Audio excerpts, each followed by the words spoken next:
Napoleon Bonaparte datang ke Masjid Al-Azhar Kairo, Mesir. Lalu dengan gagahnya dia naik kuda, masuk ke dalam masjid dengan sepatu botnya. Lalu para kiai-kiai, syekh-syekh itu dia bariskan berjejer. Setelah itu dia panggil stafnya untuk bawa mesin listrik. Lalu dia strum. Akhirnya para ulama itu terkaget. Apa ini? Dia mengatakan inilah peradaban baru dunia. Umat Islam yang ketika itu masih lagi tenggelam dalam perdebatan skolastik khilafiyah, akhirnya tersadar bahwa kita dalam keadaan terjajah.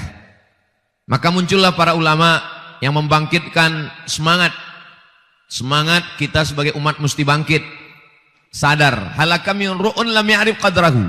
Yang celaka itu adalah orang yang tidak sadar bahwa dia sedang terjajah. Umat Islam tercabik-cabik.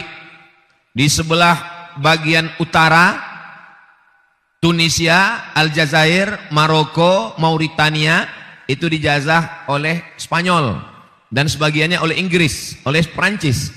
Mesir dijajah oleh dua negara, Inggris dan Prancis. Khusus Libya dijajah oleh Itali, Mussolini. Pejuangnya yang luar biasa adalah Umar Mukhtar. Kita menonton filmnya yang diperankan oleh Anthony Quinn. Lalu kemudian Asia Tenggara, efek penjajahan itu sampai sekarang. Yang dijajah Malaysia, yang dijajah Inggris menjadi Malaysia, Singapura, Brunei Darussalam. Sedangkan yang dijajah oleh Belanda menjadi Indonesia. Maka kalau kita lihat ada satu pulau yang letaknya di atas, kalau kita tarik garis lurus, sebenarnya pulau ini masuknya ke Malaysia. Itu namanya Pulau Natuna. Ini Kalimantan, ini Sumatera, ini Malaysia. Kita tarik garis lurus, Natuna itu di atas, masuknya ke Malaysia.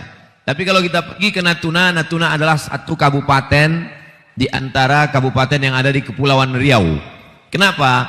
Karena batas negara itu ditetapkan berdasarkan wilayah jajahan. Jadi tercabik-cabiknya kita adalah efek dari penjajahan barat. Lalu umat Islam mulai sadar. Lahirlah para tokoh-tokoh, di antaranya Syekh Imam Muhammad Abduh yang pernah menjadi mufti Mesir, meninggal tahun 1905.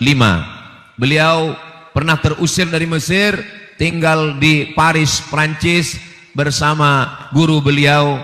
Itulah dia Jamaluddin Al-Afghani yang menuliskan majalah dikirim ke tempat kita berjudul Al-Urwatul Wuthqa, tali yang kuat berpegang, supaya umat ini sadar. Lalu pemikiran itu datang. Maka ketika Buya Haji Abdul Malik Karim Amrullah diberikan gelar honoris causa doktor dari Al-Azhar, presentasi beliau adalah pemikiran Syekh Imam Muhammad Abduh tentang umat kemajuan, yang pemikirannya itu pengaruhnya terhadap masyarakat di Indonesia. Lalu kemudian kita yang masih terjajah ketika itu, maka lahirlah tokoh-tokoh dengan pergerakannya. Tahun 1905 Sarekat Islam, tahun 1912 Muhammadiyah, tahun 1926 Nahdlatul Ulama, 1928 Persatuan Tarbiyah Islamiyah, 30 November 1930 di Medan, Sumatera Utara, lahir Al-Jam'iyatul Wasliyah. Jadi ini embrio, bibit perjuangan melawan penjajahan Belanda di Indonesia. Jadi organisasi keagamaan ini jauh lebih tua daripada negara itu sendiri. Karena kita baru proklamasi, kalau Sumpah Pemudanya 28 Oktober 1928, lalu kemudian kita baru proklamasi 17 Agustus 1945, maka Sarekat Islam, kemudian Muhammadiyah, Nahdlatul Ulama, Perti, lalu Al-Jam'iyatul Wasliyah jauh lebih tua. Itu kenapa negeri ini memberikan penghargaan kepada para ulama, karena kemerdekaan ini ditolong oleh para ulama. Di antaranya Kiai Haji Ahmad Dahlan, Hadratus Syekh Hasyim Asy'ari, Syekh Sulaiman Ar-Rasuli. Merekalah yang pulang dari kota suci Makkah Al-Mukarramah, tidak hanya sekedar membawa fikih, akidah, akhlak, tapi juga membawa pergerakan perlawanan melawan penjajah. Sekarang kita tidak lagi berhadapan dengan Belanda. Belanda sudah pulang ke Amsterdam, yang tinggal terong Belanda. Kita tidak lagi berhadapan dengan Jepang. Jepang sudah pulang semua ke Tokyo.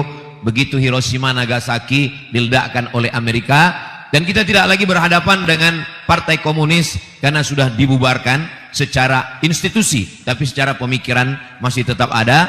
Yang sekarang kita hadapi adalah bagaimana kemakmuran ini bisa dinikmati bersama-sama. Karena sekarang kemakmuran hanya dinikmati oleh segelintir orang. Indonesia negeri yang luar biasa. Digambarkan dalam sebuah ungkapan, untayan zamrud katulistiwa, gemah ripah loh jenawi, tongkat dan batu jadi tanaman. Kita kalau pergi ke kota Makkah Al-Mukarramah, itu di bawah pohon kurma itu mesti ada keran air non-stop 24 jam harus mengalir terus, baru kurmanya bisa hidup. Di tempat kita buang aja itu batang ubi ke belakang, walaupun enggak dilihat, insya Allah besok sudah bisa bertunas. Begitulah hebatnya negeri kita. Minyak yang paling hebat dari tempat kita, hasil-hasil alam dari tempat kita juga.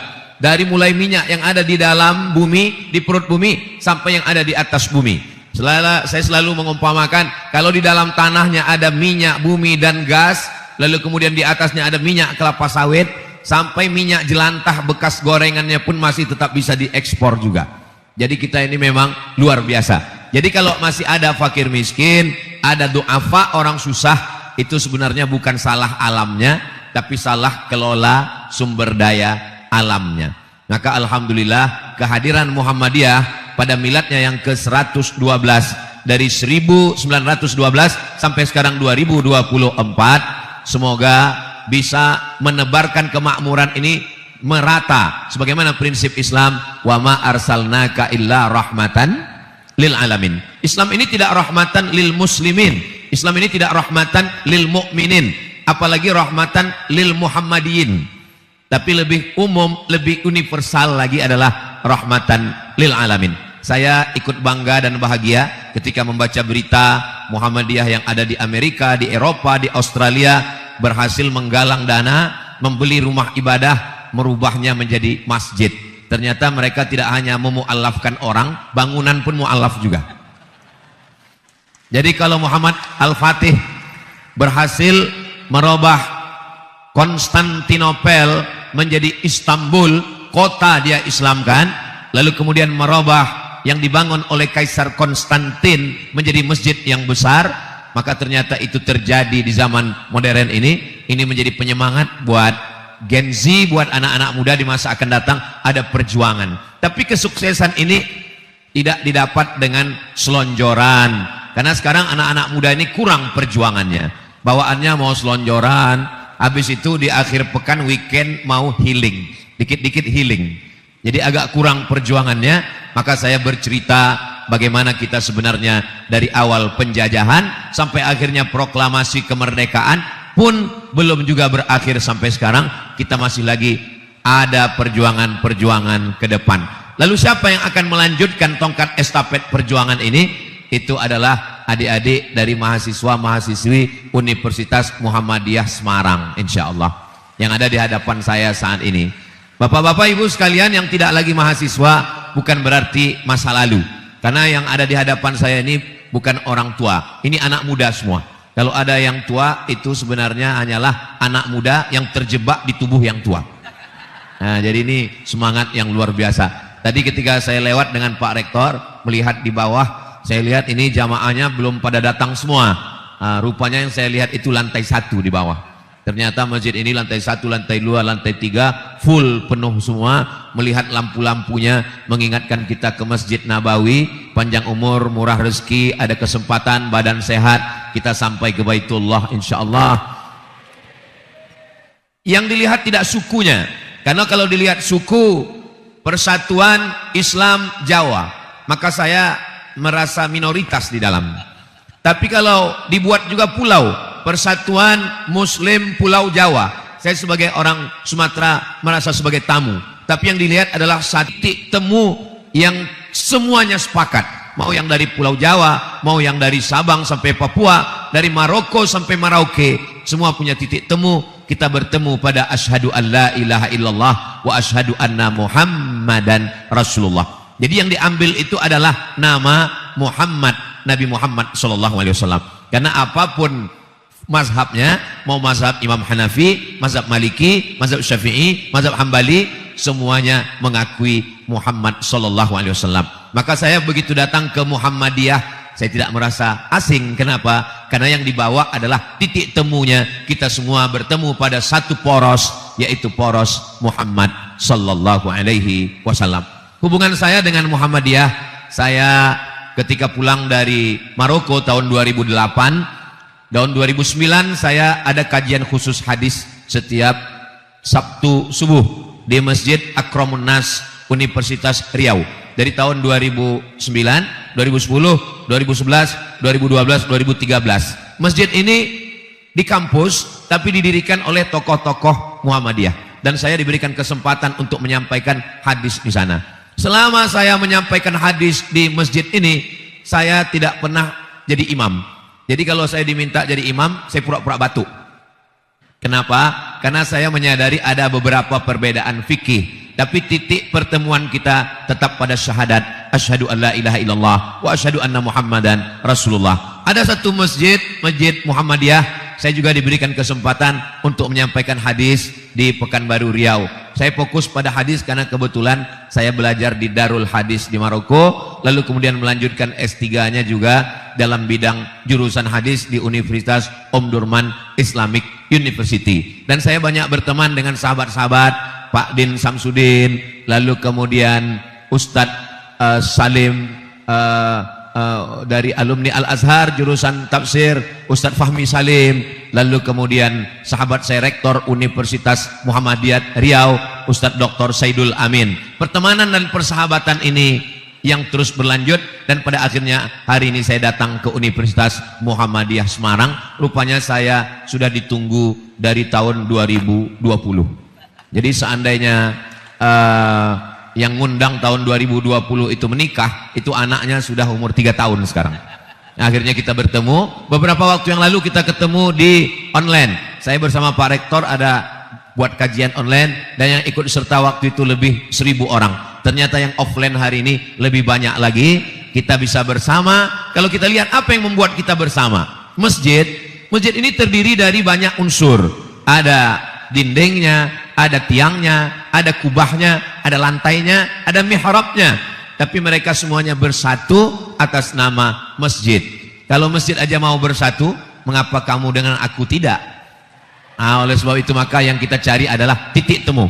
Kalau kita mencari titik temu, terlalu banyak titik temu untuk mempersatukan kita. Tapi kalau yang mau dicari ini perbedaan, saya dengan Pak Dr. Juma'i juga banyak perbedaan. Dari atas sampai bawah kami udah berbeda. Beliau pecinya hitam, saya putih. Baju saya merah, saya baju putih, beliau hijau. Tapi beliau tidak pernah mempertanyakan. Tapi saya sudah siap jawaban. Seandainya beliau bertanya, kenapa Ustadz pecinya merah, bajunya putih? Saya akan jawab, NKRI harga mati.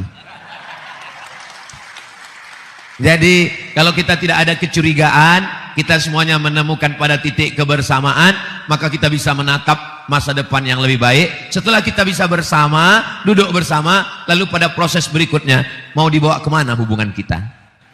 Maka hubungan kita mau dibawa bahwa ini negeri amat sangat kaya, bagaimana kemakmurannya bisa dinikmati orang banyak. Sekarang saya pergi ke pedalaman dari ibu kota provinsi Riau, Pekanbaru. Saya naik mobil 5 jam ke kabupaten perbatasan provinsi Jambi. Sampai di dalam mobil ditinggal di tepi sungai, kami masuk ke dalam lebih kurang 7 jam. Sampai di dalam kita masih menemukan masjid yang lantainya masih tanah, pernah di semen, pernah mengalami semen tapi sudah nyaris lupa. Dindingnya masih kayu dengan paku-paku yang sudah mulai lapuk. Nggak perlu didorong pakai jari untuk mencopot dindingnya, cukup dengan bersin aja copot. Nah ini kalau kita sudah begini, kita tidak bisa lagi bawa perbedaan. Apapun nama ormasnya, dari latar belakang mana, mazhab apa yang dipakai, maka yang kita, jangankan sesama orang Islam itu kalau pergi ke laut, lalu di tengah laut ada orang tenggelam, dia tidak akan nanya, kamu agamanya apa? Kalau Islam saya tolong, kalau enggak kamu makanan hiu. Tidak begitu. Maka kita ini kalau berbeda agama saja kita bisa saling tolong menolong. La yanhakumullahu 'anil ladzina lam yuqatilukum fid din.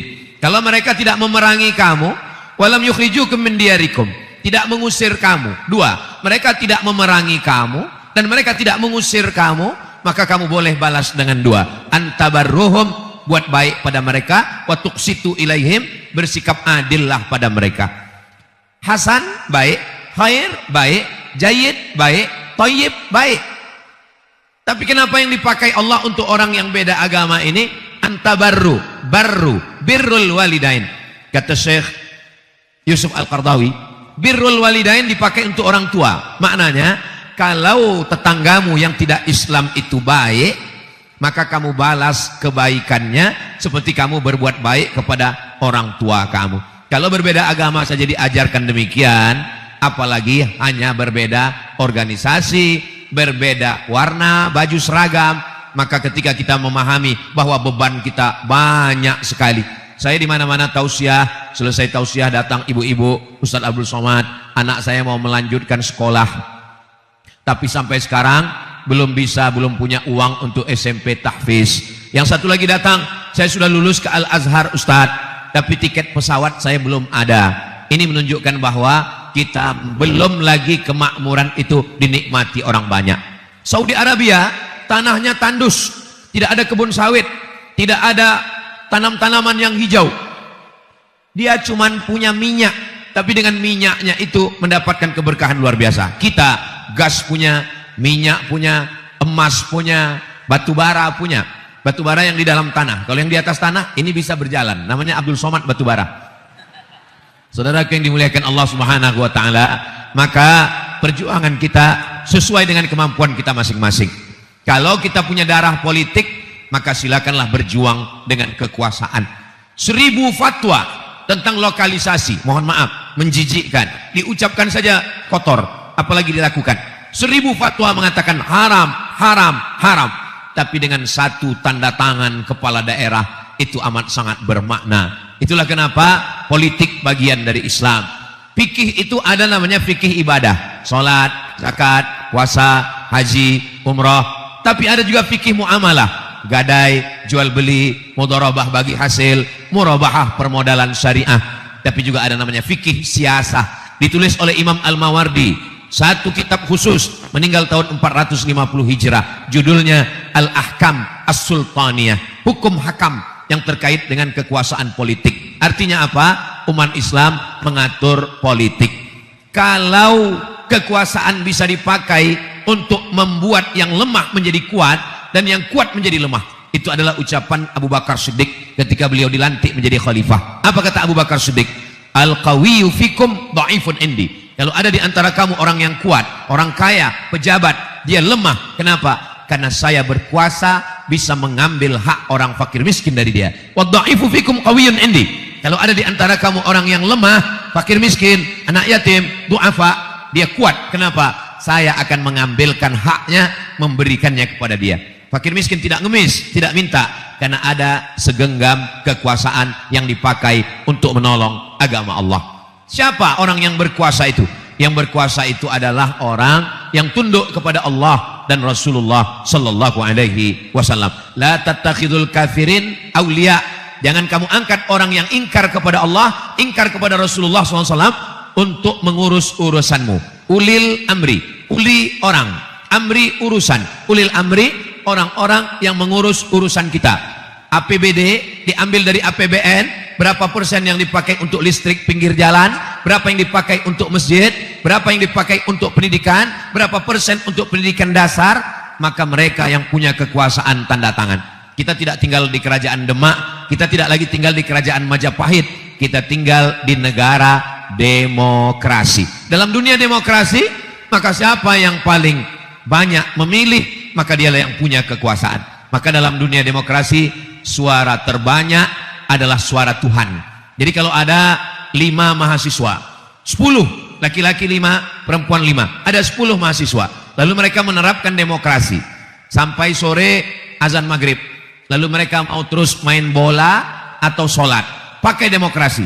Lalu kemudian setelah di voting, yang 9 mengatakan hayya alal bola, sedangkan yang 1 mengatakan hayya alas sholah. Maka saat itu suara Tuhan adalah suara yang terbanyak. Kalau begitu yang menang adalah bola, tinggalkan sholat. Lalu orang akan mengatakan ini demokrasi jahat. Yang jahat sebenarnya bukan demokrasi, tapi orang yang mengisi demokrasi. Oke, sekarang kita balik. 10 orang, yang 9 sudah ngaji di Masjid At-Taqwa. Lalu kemudian ketika di voting, ada 10, kita voting pakai sistem demokrasi. Ini kita mau bola atau sholat? Lalu kemudian yang 9 mengatakan, kita sholat. Habis sholat baru main bola.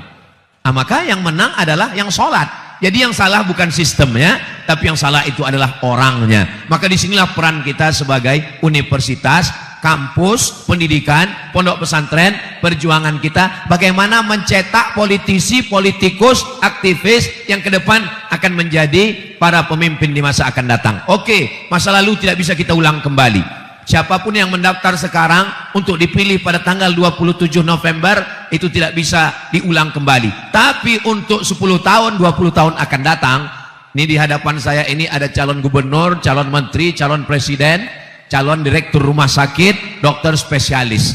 Maka mereka inilah yang akan menjadi tongkat estafet meneruskan perjuangan dakwah di masa akan datang. Kalau dari awal ini dia sudah baik, maka insya Allah suaminya baik, istrinya baik, anaknya baik, masyarakat kecil yang baik. Kalau masyarakat kecilnya baik, masyarakat besarnya baik, maka secara sistem sosiologi, suami baik, istri baik, anak baik, keluarga kecil yang baik, berkumpul beberapa keluarga kecil yang baik, menjadi masyarakat yang baik. Kalau masyarakatnya sudah baik, maka negerinya pun akan menjadi baldatun, thayyibatun, wa rabbun ghafur. Jadi selama belajar di Universitas Muhammadiyah Semarang, yang laki-laki Masya Allah, tempatnya juga spesial, laki-laki khusus laki-laki semua, perempuan khusus perempuan semua. Kenapa dalam ajaran Islam laki-laki ini dipisah dengan perempuan? Karena laki-laki kalau terlalu sering dekat dengan perempuan akan hilang kelelakiannya. Cobalah lihat oknum artis-artis, penata tari, penata busana yang terlalu sering dekat dengan perempuan, akhirnya dia pun lupa dirinya laki-laki apa perempuan. Yang awalnya tegas, kesini sebentar. Begitu sudah berapa lama? Sebentar ya. Nah, jadi kalau ada orang mengatakan, kenapa dalam pendidikan Islam itu dipisah laki-laki dan perempuan? Untuk mempertajam instingnya. Saya pergi ke rumah makan. Makanan begitu banyak, enak-enak semua. Ternyata orang yang bekerja di rumah makan, itu di belakang di dapur dia cuma makan nasi dengan tahu, tempe. Pas ditanya, kenapa? Kami ini udah tiap hari ngurus makanan sampai kehilangan selera makan. Ada yang lebih berbahaya. Orang yang setiap hari ngurus perempuan sampai akhirnya hilang selera terhadap perempuan. Itu maka dalam pendidikan ini amat sangat penting. Kenapa perempuan dalam Islam itu ditutup? Kita pergi di pinggir jalan. Nggak usah jauh-jauh di pinggir jalan. Yang ada di hadapan saya ini sekarang, walaupun adik-adik tidak melihat, ini di balik bunga yang mekar indah ini ada anggur 1 piring. Anggurnya ditutup plastik, sudah dibuka oleh panitia. Kalau ada anggur, apel, melon, semangka di pinggir jalan, sudah dibelah, mengering, dikerubungi lalat, sementara ada yang di dalam mall, di dalam kaca, pasti kita akan mencari yang tertutup. Begitulah perumpamaan perempuan yang tertutup. Ini yang di hadapan saya ini adalah ini gadis-gadis yang sedang disimpan dalam etalase semua. Sedangkan yang dipajang di pinggir jalan, maka harganya akan murah, akan jatuh. Ada seorang perempuan dari Yaman. Dia presentasi ke Amerika. Dia pakai hijab, pakai jilbab, pakai baju panjang. Lalu kemudian orang di Amerika ngejek dia. Kata orang di Amerika, lambang peradaban itu adalah ketika berani membuka diri, termasuk membuka pakaian. Kalau kamu berani membuka rambut kamu, membuka sebagian tubuh kamu, kamu adalah orang yang maju. Maka perempuan Yaman ini tersenyum. Kalau standar kemajuan dari terbuka, maka yang paling maju adalah monyet. Karena dia terbuka semuanya. Nah, jadi kalau ada yang di luar sana tersinggung mendengar tausiah saya, kunci mendengar tausiah saya satu, jangan tersinggung. Karena beberapa orang tersinggung meninggal. Saudaraku yang dimuliakan Allah Subhanahu wa taala. Di mana pendidikan ini berawal? Puncak dari pendidikan adalah universitas. Dalam Islam yang namanya masjid, ada sholat Jumatnya namanya jami'. Maka disebut dengan takmir Masjid At-Taqwa, Masjid Jami'. Jami' ada sholat Jumatnya. Universitas bahasa Arabnya jami'ah, tinggal menambah ta marbutoh. Maksudnya apa? Dari masjid menjadi universitas. Makanya amat sangat mengherankan kalau ada universitas nggak punya masjid. Karena dalam Islam universitas itu berawal dari masjid. Masjid Al-Azhar. Masjid Al-Azhar ini didirikan oleh Jauhar As-Siqilli. Siqilli satu daerah di Andalusia namanya Sisilia. Kalau saya sebut Andalusia, ada juga mahasiswa yang nggak tahu. Andalusia itu di mana Pak Ustadz? Real Madrid, Barcelona. Oh ya, tahu. Andalusia Spanyol. Lalu kemudian Salahuddin Al-Ayyubi merubah masjid ini 1 tahun dikosongkan, nggak boleh ada kegiatan untuk merubah supaya Syiah Fatimiyah keluar. Setelah itu barulah menjadi Masjid Ahlus Sunnah wal Jamaah. Perjuangan Salahuddin Al-Ayyubi, Masjid Al-Azhar berubah menjadi Al-Azhar University di Mesir, yang kata orang tertua di dunia.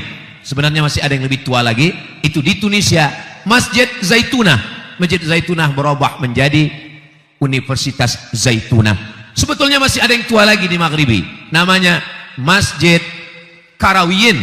Karawiyin berubah menjadi universitas tertua di dunia, yaitu Jami'ah Karawiyin, Karawiyin University. Lebih tua daripada Harvard, lebih tua daripada McGill, lebih tua daripada Cambridge, lebih tua daripada Sorbonne Paris Prancis.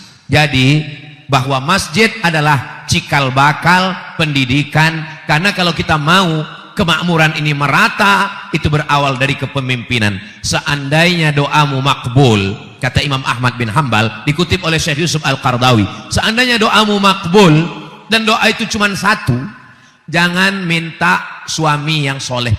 Ibu, adik-adik mahasiswi, seandainya doa kalian makbul tapi doanya cuma satu, jangan minta suami yang soleh. Kenapa? Karena kalian belum siap berbagi dengan orang lain. Adik-adik juga yang laki-laki, jangan minta istri yang solihah. Kenapa? Karena istri solihah hanya milik kalian sendiri. Tapi mintalah pemimpin yang adil. Kenapa? Karena kalau kita punya pemimpin yang adil, maka keadilannya milik semua. Maka di antara doa yang diajarkan, la tusallit alaina bidzunubina, jangan hukum kami karena dosa kami. Hukumannya apa? Man la yakhafuka wa la yarhamuna. Lalu naik orang yang memimpin kami, orang yang tidak takut kepadamu dan tidak sayang kepada kami. Fidel Castro, komunis, ateis, nggak percaya sama Tuhan. Kuba, terkenal dengan cerutunya. Fidel Castro tidak bertuhan, tapi dia sayang dengan rakyatnya.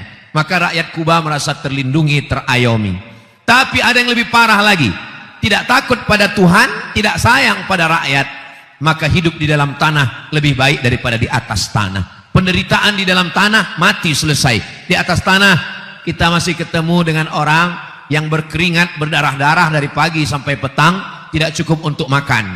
Kuliah UKT begitu tinggi, biaya yang luar biasa. Setelah sarjana pun tidak mendapatkan pekerjaan yang layak. Saya pulang dari Mesir tahun 2002, pulang dari Maroko 2006. Membawa titel LCMA, sebelah kiri S1 LC, sebelah kanan MA. LCMA lagi cemas mencari anak gadis. Saya pergi ke Malaysia, saya ketemu dengan teman saya. Apa kata cerita teman saya? Saya pulang, saya punya utang, karena setiap tahun mereka boleh minjam ke negara 6.000 ringgit. 6.000 ringgit kali 3.000, 18 juta satu tahun untuk biaya kuliah. 18 juta, 18 juta, 18 juta, 18 juta. 4 tahun belajar. Begitu pulang, dicek berapa utangnya, ternyata utangnya sudah lunas karena nilainya jayid. Jayid, good. Jayid jiddan, very good. Mumtaz, excellent. Ustaz Somad, nilai saya juga jayid. Ustaz pulang nggak ngecek utang, memang nggak ada pinjaman sama sekali. Memang nggak pernah diberi pinjaman. Apa yang mau dibayar? 4 tahun saya belajar di Al-Azhar Kairo Mesir, beasiswa saya murni dari Al-Azhar. 162 pon, 50 pon sewa rumah, 50 pon untuk makan, 20 pon beli buku, 20 pon ongkos angkot, 20 pon simpan di buku, mana tahu sakit perut, mencret, pening kepala, demam. 4 tahun tidak pernah minta uang ke kampung. Orang tua saya alhamdulillah mampu, sebatang 2 batang ada pohon sawit. Tapi untuk meminta saya tidak mau. Saya mau merasakan pendidikan, berdikari. Akhirnya hari ini saya bisa bicara kepada adik-adik mahasiswa, kalian belajar. Makanya ketika ada mahasiswa yang nanya ke saya, Ustadz beri saya motivasi, saya sekarang lagi galau, kurang semangat belajar. Saya bilang mudah aja, kasih tahu sama ayah ibu di rumah, jangan kirim belanja 4 tahun, insya Allah semangat. Gimana, siap? Saya mulai belajar di Al-Azhar bulan September tanggal 5 tahun 1998. Saya selesai bulan Juli tahun 2002. Jadi S1 saya selesaikan 3 tahun 10 bulan. Pakai buku bahasa Arab yang ngajar orang Arab di Arab. 4 tahun saya nggak pernah pulang. Sekalipun saya nggak pernah pulang. Bukan karena serius, tiket mahal. Makanya saya kalau ketemu dengan mahasiswa, ketika ditanya, kamu semester berapa? Semester berapa? 4. Kok nggak sesuai sama mukanya? 14 Pak Ustadz. Kenapa bisa begini? Apa yang terjadi? Saya setelah selesai S1 selalu mencari info di internet. Saya pemburu beasiswa. Lalu selama Ustadz belajar itu tambahan biaya makannya dari mana? Musim haji kami naik kapal laut 3 hari 3 malam menyeberang Laut Merah. Dari terusan Suez sampailah kami ke Jeddah. Di Jeddah bekerja. Berbagai macam pekerjaan dilakukan. Untuk apa? Untuk mencari sesuap nasi dan segenggam berlian. Untuk belajar supaya tidak minta ke kampung, minta kepada orang tua. Apa pengalaman Ustadz selama bekerja melayani ibadah jamaah melaksanakan haji? Bapak haji dan ibu hajah yang dilepas dari kampung dengan zikir dan doa, dengan wibawanya, itu ketika sampai di tanah suci seperti kuda lepas kandang. Saya menyambut di airport, selamat datang Bapak. Di zaman saya itu koper, semua koper itu tidak dibawa langsung oleh jamaah, tapi ada aturan baru, kopernya langsung ke bis, dari bis nanti langsung diterima di hotel. Begitu mereka mendarat di bawah, yang pertama dia cari adalah mahasiswa yang ngurus. Siapa mahasiswa yang bertanggung jawab? Di pintu airport saya katakan, saya mahasiswa yang bertanggung jawab. Mana koper saya? Koper Bapak naik langsung ke bis, nanti diterima di kamar hotel. Langsung dia tarik kerah saya. Kalau hilang kamu tanggung jawab. Saya masih ingat. Mungkin dia udah lupa. Kalau dia nonton acara ini, dia akan tersenyum. Apa kerja kami? Melayani jamaah haji. Jamaah haji ini ngomongnya Masya Allah Tabarakallah kalau sudah pulang dari tanah suci. Tapi selama di sana pengalaman kami ketika kami sedang lagi kerja-kerja datang. Sudah lama jadi TKI. TKI ini bukan hina. Mereka pahlawan devisa. Mereka bayar pajak. Tapi saya nggak ngomong gitu karena masih mahasiswa, masih takut. Sudah lama jadi TKI. Saya mahasiswa Pak. Di mana belajarnya? Di Maroko. Belajar apa? Belajar Islam. Kayak nggak ada aja orang Islam di Indonesia. Belajar apa di sana? Belajar Islam. Ngapain jauh-jauh ke Maroko? Saya S2 Pak. Kayak nggak ada S2 aja di Riau. Saya bilang ada Pak. Cuman biayanya 1 semester 7,5 juta. Sidang terbuka 10, tertutup 15. Buka tutup 25. Saya ini pemburu yang gratis. Di mana tadi kamu belajar? Di Maroko Pak. Maroko itu dekat dari Merauke. Jadi adik-adik sekalian, maka gantungkan cita-cita setinggi bintang di langit, tapi yakinlah kakimu masih nginjak bumi. Artinya apa? Pulang ke kampung halaman. Ini negeri kita. Baldatun thayyibatun wa rabbun ghafur. Ustadz dulu ketika kuliah apa yang Ustadz pikirkan? Yang saya pikirkan simple aja. S1, S2, S3, saya punya ijazah. Nanti saya ngelamar jadi dosen di Malaysia, Brunei Darussalam. Saya ngajar, punya mobil, punya rumah, liburan, selesai. Tapi ternyata setelah tamat, hidup tidak sesederhana itu, Besti. Kalau saya cuma di kampus, lalu yang mendakwah ke pedalaman, masih ada yang nyembah pohon kayu, nyembah batu, nyembah hantu. Lalu bagaimana dengan anak yatim, fakir miskin? Maka saya tetap ngajar di kampus.